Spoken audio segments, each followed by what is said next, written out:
안녕하세요. 국세청에서 16년 근무한 송노용 세무사입니다. 오늘은 세무조사 얘기를 좀 해보려고 하는데요. 제가 세무공무원, 세무사로서 세무조사 대응을 하면서 많이 경험했던 사례입니다. 절세는 송노용.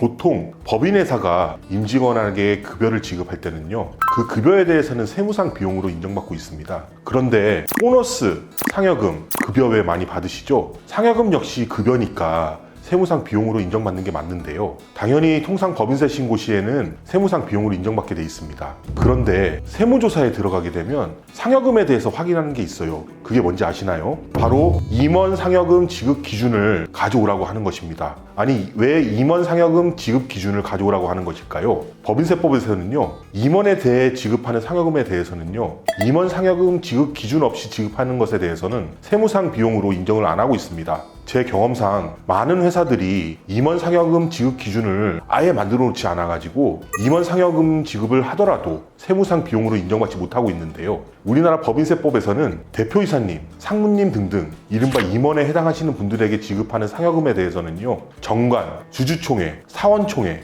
이사회 결의에 의하여 결정된 급여 지급 기준이 없는 경우 세무상 비용으로 볼 수 없도록 규정하고 있습니다. 만약에 회사가 사전에 이를 인지하고 임원 상여금 지급 기준을 만들어 놓거나 그리고 이에 따라 상여금을 지급하였더라면 임원 상여금 문제로 법인세가 추징되는 일은 없었겠죠. 임원 상여금 지급 기준이라는 것이 정말 거창한 것은 아니고요. 여러분 인터넷에서 찾아보시면 임원 상여금 지급 기준에 대해서 형식이나 서식 많이 나와 있습니다. 사전에 이를 알지 못하거나 체크하지 못해서 많은 회사들에게 세금 고지서가 나오게 되는 것이죠. 두 번째도 정말 많이 보았던 사례인데요. 이것도 사전에 알았더라면, 체크해 보았더라면 세금이 추징되는 것을 막을 수 있었던 사례입니다.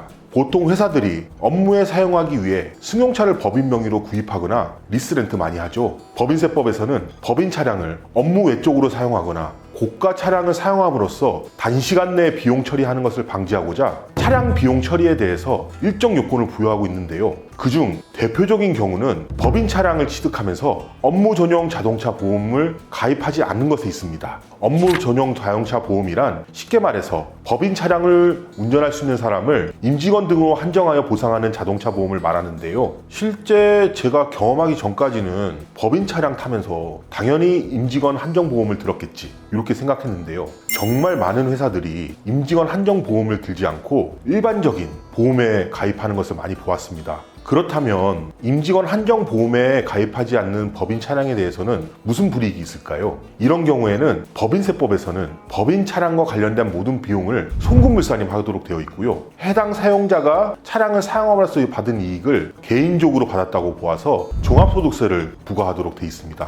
만약 사전에 이를 알았더라면 충분히 방지할 수 있는 상황이고요. 설령 중간에 알았더라면 이전까지는 어쩔 수 없지만 업무용 자동차 보험으로 변경하여 앞으로 차량 비용을 세무상 비용으로 인정받을 수 있는 것이고요. 나중에 국세청 소명 요구나 세무조사 시에 발견된다면 그건 너무 늦는 거겠죠.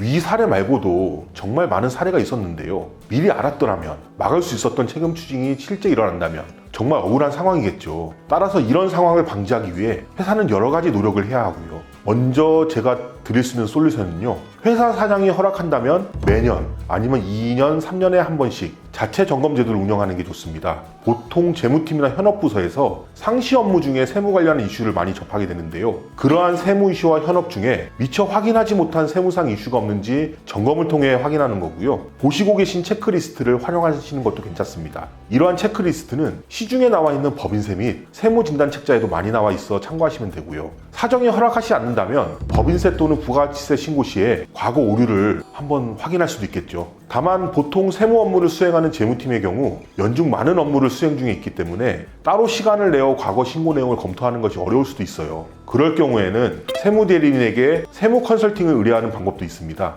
세무 컨설팅을 의뢰하는 경우에는 통상 자체 점검보다 훨씬 넓은 범위에서 회사의 전반적인 세무상 문제점을 점검해 볼 수 있어요. 세무 컨설팅의 형식은 여러 가지가 있을 수 있지만 세무조사 경험 또는 대응에 특화되어 있는 세무사들이 세무조사 상황을 과정하고 회사의 문제점을 짚어보는 방법이 있습니다. 이 경우 세무대리인들은 회사의 장부, 과거 세금 신고 내역, 그리고 전반적인 경영 상황을 확인한 뒤 회사의 세무상 문제점을 확인하게 되고요. 그 과정에서 회사가 평소에 알지 못했던 문제점을 확인할 수 있습니다. 도출된 세무상 문제점에 대해 자체적으로 바로잡을 수 있는 기회를 얻을 수 있을 뿐만 아니라 회사가 정상적으로 신고한 상황에 대해서도 과세 관청과 대립이 예상되는 부분에 대해서 솔루션을 제공할 수 있습니다. 아무래도 실제 세무조사 시에는 시간이 정해져 있기 때문에 심리적으로 위축된 상태, 그리고 조사관과의 대립이 있기 때문에 정상적으로 소명할 수 있는 것도 하지 못하고 놓치는 경우가 상당히 많은데요. 미리 준비가 돼 있다면 훨씬 원활하게 소명을 준비할 수 있겠죠. 그리고 자체 점검이나 세무 컨설팅을 통해 과거 세금을 정해진 것보다 많이 납부한 경우도 역시 발견할 수 있는데요. 세금을 환급받을 수 있는 사유는 여러 가지 있겠지만 제 경험상 당초 세금 신고 시 법령 해석이 애매해서 보수적으로 많은 세금을 신고하였는데 우리 컨설팅 당시의 판례 그리고 국세청 해석 등에 따라서 과거 신고가 과다하게 된 것으로 확인되는 경우도 있고요. 그 경우에는 회사는 정해진 기한 내에 경정 청구란 제도를 통해서 세무서에 납부된 세액을 환급하여 줄 것을 요청할 수 있습니다. 저희 씨는 송노용. 우리는 평소에 소 있고 외양간 고친다는 말 많이 하죠. 미리 대비할 수 있음에도 대비를 하지 않아 세금을 내게 된다면 정말 억울하지 않을까요? 만약 지금 세금 신고 내용을 점검하여 바로잡는다면 그동안 세금을 잘못 신고한 내용을 미리 바로잡을 수 있고요. 앞으로 발생한 세금은 정상적으로 신고할 수 있습니다. 향후 세무조사 시 일시에 고액의 세금이 추징되는 부담과 가산세 리스크를 해소할 수 있지 않을까요? 만약 자체 점검이 어려우신 경우에는 세무 대리인의 전문적인 컨설팅 의뢰하시는 것도 좋습니다. 이상으로 국세청에서 16년 근무한 조사 전문 송노용 세무사입니다.